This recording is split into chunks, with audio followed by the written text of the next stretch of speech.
Ahead tonight, the Tyler City Council will soon vote on a proposal that would eliminate some of the red tape that comes with selling alcohol in downtown, making the permit process easier for restaurants that serve alcohol in close proximity to places like schools and churches.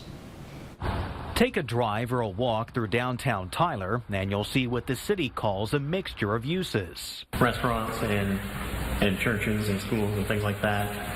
So it's pretty common to see the mixture in a downtown area, which is what we're looking at today. Council approval is currently required for restaurants serving alcohol when they're 300 feet away or less from schools, daycares, churches, and hospitals.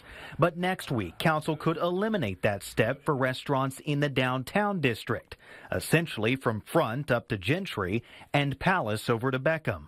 So what we're looking at with this code change is to allow an exemption for for those businesses that have a food and beverage permit to have to ask for a variance to the distance requirement.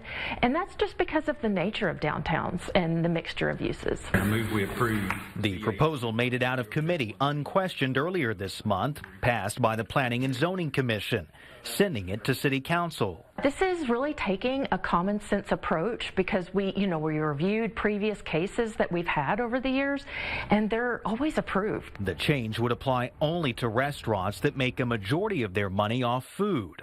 We asked the city what this could mean for restaurants featuring a scantily clad waitstaff. Typically in your downtown area, you're really not going to get those type of businesses looking into your downtown.